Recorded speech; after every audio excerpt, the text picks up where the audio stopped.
Yuk, para konco, sekarang aku sudah bersama Mbak Sing Ayu, terpelajar dan hebat. Namanya Mbak Om Komariah, atau biasa dipanggil Mbak Oom. Beliau salah satu alumni Fakultas Psikologi Universitas Gajah Mada. Yuk kita sapa dulu. Halo Mbak Om, gimana nih kabarnya Mbak? Halo Mbak Aisyah, Alhamdulillah aku baik. Alhamdulillah baik. Oke Mbak, kita mau ngobrol nih soal pergaulan remaja buat mudi milenial, keren, yang pasti banyak nanya, gimana sih caranya tetap gaul, enjoy gitu kan, bebas, tapi bisa pengembangan diri dan berdampak positif nih untuk dirinya sendiri maupun lingkungan di sekitarnya. Gitu Mbak, Oke, bakal berarti ini banyak nanya-nanya nih, banyak banget. ya, tentang remaja gitu ya. Iya, betul. Nah, mungkin untuk awal nih, Mbak, gimana sih kita memahami remaja ya, atau mungkin secara teorinya gitu, kita melihat remaja itu seperti apa sih gitu? Oke, terima kasih Mbak Aisyah sudah memberikan kesempatan untuk saya berbagi ya sedikit mengenai remaja gitu dari sudut pandang psikologi ya, karena saya anak psikologi. Oke, Iya, Mbak. pertama-tama mungkin kita bisa melihat data dulu ya, data dari Badan Pusat Statistik gitu tentang penduduk di Indonesia. Saat ini tuh penduduk di Indonesia akhir-akhir ini itu di 25%-nya atau seperempatnya itu adalah penduduk usia remaja gitu. Jadi itu apa namanya seperempatnya aja sudah remaja gitu ya. Jadi apa namanya semacam sumber daya yang akan dikembangkan untuk menjadi generasi penerus yang akan memajukan Indonesia di masa yang akan datang seperti itu kan. Nah, remaja itu Iya, apa sih? betul. Remaja itu adalah salah satu masa perkembangan manusia dari ini apa setelah anak-anak dan sebelum memasuki dewasa gitu. Jadi ada tuh namanya remaja gitu. Nah, kalau misalnya kita lihat lagi sebenarnya usia remaja tuh usia berapa sih gitu? Apakah usia cuma SMP dan SMA doang gitu atau ada angka tertentunya gitu, angka berapa usianya sampai usia berapa gitu. Nah, ini kita balik lagi sih. Kita mau ngelihat pakai teori siapa atau pakai pendapat siapa karena banyak yang mendefinisikan atau mengelompokkan usia-usia remaja itu sendiri gitu. Jadi kalau misalnya menurut WHO nih yang paling umum gitu. WHO batasan usia remaja menurut WHO adalah usia 12 tahun sampai 24 tahun. Jadi yang kita-kita kayak gini nih masih disebut remaja meskipun udah mahasiswa kayak gitu. Terus kalau misal menurut Menteri Kesehatan RI tahun 2010 batas usia remaja adalah usia 10 sampai 19 tahun gitu. Dan ada syarat yaitu belum menikah. Jadi kalau udah menikah ya udah beda lagi gitu kategorinya kayak gitu. Jadi ya Iya, mungkin teman-teman di sini bisa mengambil sendiri patokannya gitu. Yang mana sih gitu usia remaja bisa gitu mengambil tengah-tengah dari para ahli atau dari definisi yang tadi. Gitu ya Mbak ya. gitu ya, Mbak. Berarti Hmm, sebenarnya kita juga masih masuk remaja nih ya, Mbak, karena tadi batasannya remaja. 24 gitu. Bener banget, bener banget. Betul Betul. betul. Nah, jadi di remaja sendiri juga ada lagi yang dipisah-pisah gitu. Ada yang dimasukin ke remaja awal yaitu usia 10 sampai 13 tahun, ada yang remaja pertengahan gitu. Terus ada juga yang remaja akhir. Nah, jadi kita-kita yang mahasiswa atau yang baru fresh graduate gitu, itu sudah memasuki masa remaja akhir gitu, yang siap-siap masuk ke fase dewasa awal. Seperti itu. Iya berarti persiapan lah ya kita gitu nih, persiapan menuju, untuk dewasa gitu, Mbak.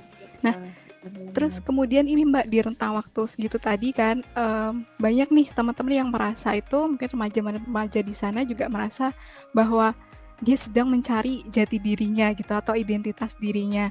Nah, itu gimana ya, Mbak, kaitannya antara pertumbuhan remaja tadi dengan proses dia untuk menemukan, identitas dirinya itu tadi, Mbak? Nah, bener banget nih yang dijelasin kata Mbak Aisyah tadi. Kalau misalkan kita ngomongin soal remaja, biasanya kita ngelihat apa namanya tentang pembentukan jati diri gitu ya, kalau misal umumnya atau enggak identitas diri gitu. Jadi di psikologi itu menurut salah satu ahli dalam bidang perkembangan yaitu Erikson pada tahun 1968, beliau menjelaskan bahwa tugas perkembangan masa remaja yaitu membentuk identitas diri gitu, atau disebut dengan self identity dalam bahasa Inggrisnya ya. Kalau misalnya identitas diri ini tidak terbentuk dengan baik, maka si remaja ini akan mengalami yang namanya kebingungan identitas. Kenapa? Kok bisa sih? Karena contohnya kayak gini nih. Kalau misalnya kita lihat anak SMP, anak SMA gitu, kebiasaannya para remaja ini tuh kayak mengeksplor gitu, coba-coba. Dia tuh pengen mengidentifikasi dirinya seperti apa gitu, pengen ngelihat idolanya, terus pengen ngikutin kayak idolanya kayak gitu biasanya kan, kayak misal pengen jadi artis di Korea gitu, terus akhirnya ngerasa pengen glowing gitu, pengen tampil, pengen bisa ngedance, pengen bisa nyanyi kayak gitu. Itu dia pengen membentuk identitas dirinya seperti itu kayak gitu. Atau pengen misal dia idolanya itu kayak politikus terkenal seperti misal B.J. Habibie gitu.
Betul. Berarti gimana tadi ya cari idola, terus kemudian cara dia untuk berusaha gitu ya biar jadi seperti idolanya juga gitu kan. Terus gimana dia berproses ya dengan tadi juga nggak asal nyomot gitu, tapi kita punya patokan sendiri gitu atau mungkin teladan ya bagi kita gitu untuk menemukan identitas diri kita sendiri gitu, Iya, Mbak. benar banget. Oke. Nah, Iya, Mbak. selain dari teori yang Erikson jelaskan tadi, ada juga di psikologi atau mungkin sudah umum ya kalau ini namanya teori tabula rasa gitu. Mungkin Mbak Aisyah tahu teori John Locke gitu.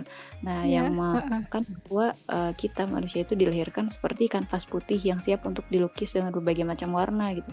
Jadi namanya istilahnya kayak lingkungan lah yang ngebentuk kita akan menjadi orang yang seperti apa kayak gitu. Jadi kalau misalnya kita di lingkungan yang baik bisa ke bawah baik, kalau misalnya kita di lingkungan yang buruk bisa ke bawah buruk. Kayak kita temenan sama kalau misalnya lingkungan baik kayak kita temenan sama orang tukang jalan minyak wangi gitu, bisa ke bawah wanginya kan kayak gitu. Iya, betul Mbak. Ya, ngomongin tentang lingkungan juga nih Mbak, maksudnya lingkungan jadi salah satu faktor juga untuk membentukkan tadi identitas diri remaja gitu. Nah, kebetulan aku lagi KKN nih di Desa Ngemplak. Kemarin sempat ngobrol juga nih dengan salah satu muda-mudi di sana gitu. Nah, Ngemplak sendiri kan ini terdiri dari beberapa dusun ya, Mbak. Nah, kemudian dia cerita gitu. Waktu itu di dusunnya itu punya Karang Taruna gitu. Masing-masing dusun tuh punya Karang Taruna dan alhamdulillahnya masih aktif sampai sekarang gitu. Walaupun kondisi masih pandemi ya lewat pertemuan 1 bulan gitulah sekali gitu. Nah, tapi Mbak kemarin yang memang masih terkendala tuh ini untuk Karang Taruna desanya sendiri gitu. Mereka baru ngebentuk itu sekitar tahun 2019, kemudian ya terkendalanya karena pandemi ya waktu itu. Setelah itu jadi kegiatannya sempat terhenti nih sampai sekarang. Nah, itu menurut Mbak gimana sih maksudnya Karang Taruna gitu sebagai wadah juga dan istilahnya bisa nih lingkungan yang membentuk gitu ya untuk muda-mudi desa gitu bisa berkembang lagi gitu dan nggak kalah keren sama teman-teman pemuda yang ada di kota gitu Mbak. Nah ini nih mungkin ada kaitannya sama yang teori tabula rasa tadi ya, karena kan Ya. terwarnai oleh lingkungan kita gitu. Jadi kalau misalnya lingkungan kita positif, itu ada di lingkungan misal tadi organisasi yang positif kayak Karang Taruna itu, kita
dan kebetulan banget ini tentang remaja gitu.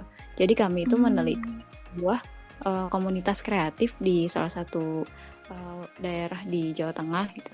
Dan di sana tuh isinya remaja-remaja yang kreatif. Jadi awalnya itu kampung ini tuh kayak punya mungkin image yang kurang bagus gitu, seperti pendapatan ekonomi yang kurang, terus edukasi atau tingkat pendidikan yang rendah, kemudian angka kriminalitas yang tinggi gitu. Nah, itu semua saat ini tuh sudah mulai berkurang. Jadi ini tuh komunitas kreatifnya memiliki kegiatan yang rutin gitu, entah seminggu beberapa kali waktu awal-awal, tapi sekarang mungkin sudah sangat rutin ya. Meskipun baru berdiri 3 tahunan waktu saya meneliti, itu mereka sudah mengurangi cap atau judgement negatif yang tadi gitu di wilayah tersebut gitu. Kegiatannya apa aja sih? Kegiatannya sederhana gitu. Karena si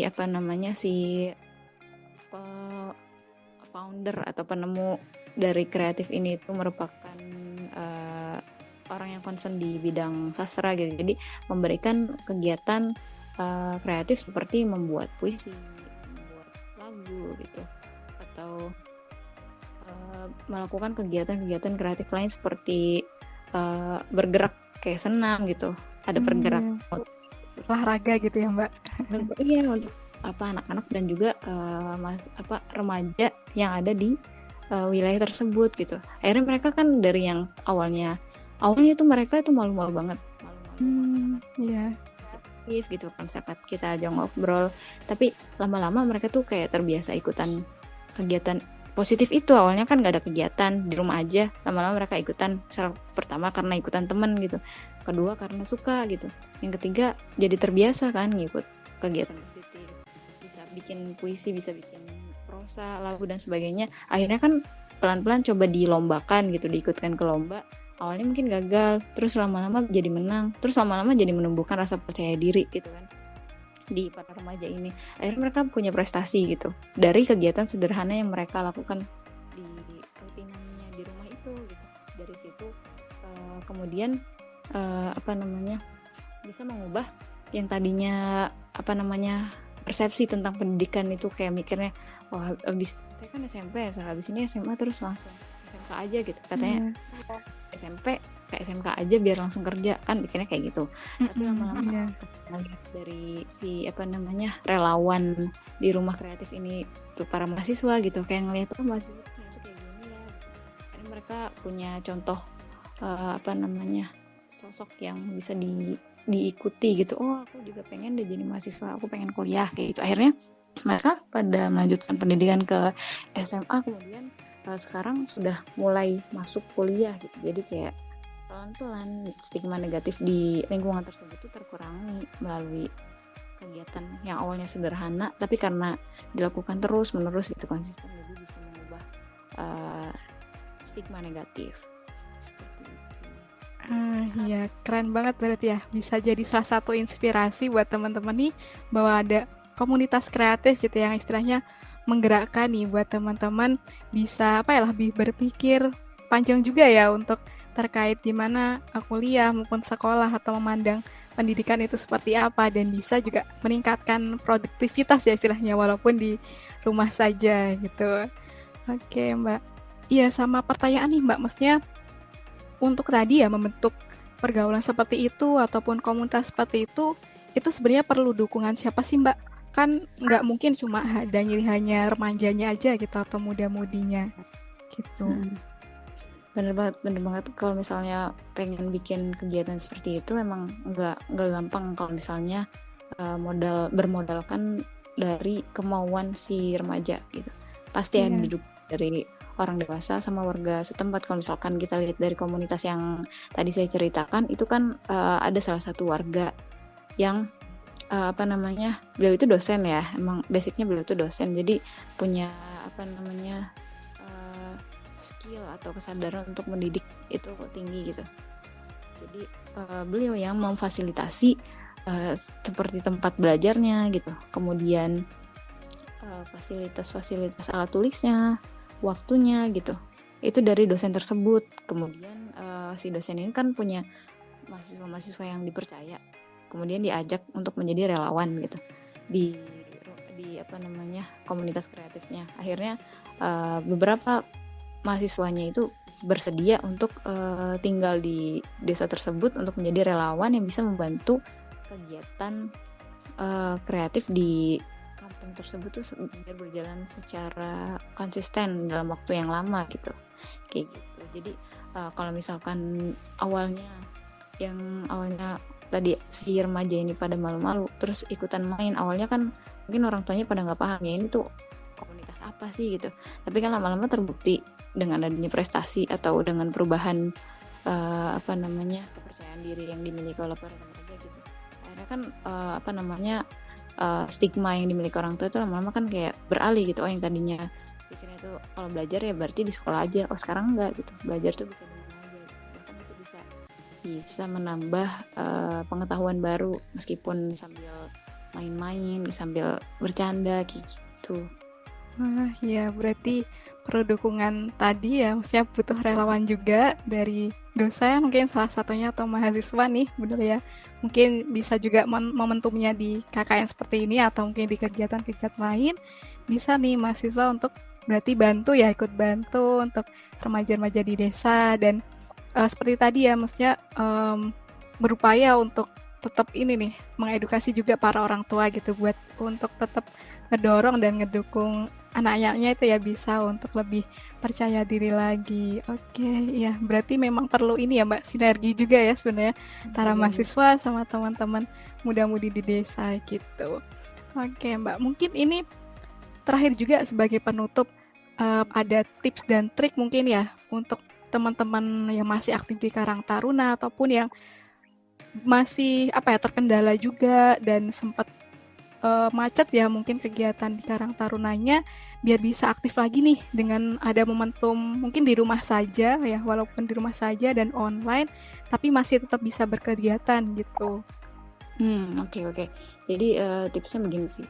Yang pertama tadi kan konsisten, karena balik lagi ke teori. Jadi ada teori dari Frankl tentang makna hidup dan juga Marcia gitu tentang pertumbuhan remaja. Jadi remaja itu awalnya tuh banyak mengeksplor diri. Dia kan mengeksplor nih tentang kalau misal dari ini dia mengeksplornya itu dengan pertama memahami dirinya gitu, self understanding. Saya tuh sukanya di bagian mana sih? Kalau misalnya suka di bagian public speaking gitu ya, dikaryakan di sana. Kalau sukanya di bagian handicraft atau apa gitu atau semacamnya, membuat keterampilan bisa dikaryakan di situ gitu. Dia mengeksplor diri dengan memahami diri, kemudian mengikuti aktivitas-aktivitasnya gitu yang disediakan di organisasi tersebut atau di komunitas tersebut. Nah, lama-lama dari eksplorasi dia bisa menemukan dirinya gitu pas di bagian yang mana akhirnya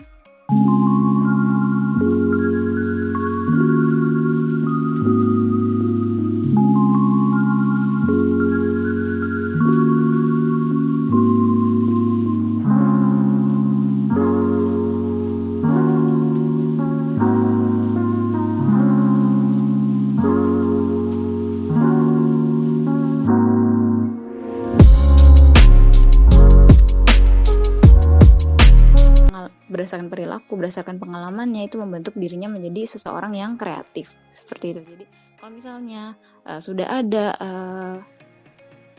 organisasi seperti Karang Taruna atau komunitas semacamnya, dikonsistenkan sambil coba explore, coba gitu bikin kegiatan A, kegiatan B, kegiatan C yang lebih bervarian. Karena semakin banyak variannya, semakin kita bisa mengeksplor diri lebih luas. Jadi kita bisa tahu kecocokan kita yang sangat mendekati diri kita itu yang mana kayak gitu biar kita bisa tetap banyak melakukan aktivitas positif kayak gitu. Oke. Berarti mungkin yang teman-teman bisa dapat adalah 3 kunci ya, tadi mungkin bisa tips and triknya.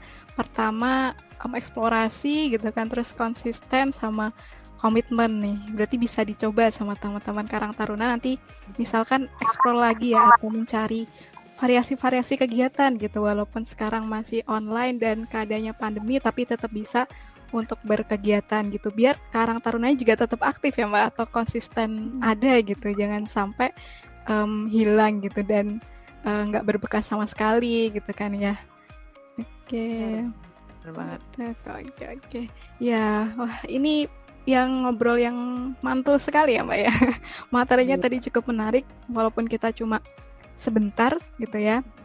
Berarti tadi teman-teman bisa nangkep lah ya poin-poinnya tadi terkait remaja seperti apa gitu teorinya, kemudian tentang gimana mengaktifkan diri dari lingkungannya ya, bisa salah satunya Karang Taruna, kemudian tadi inspirasi juga komunitas kreatif ya yang bisa untuk mengembangkan diri teman-teman di desa gitu, gimana caranya buat bisa berkegiatan positif dan bisa dapat prestasi juga gitu, dapat suatu kebanggaan ya bagi dirinya sendiri, dan bagaimana nih tips and triknya biar teman-teman bisa tetap berkegiatan positif gitu ya, terutama muda-mudi seperti kita di pandemi seperti ini gitu. Oke.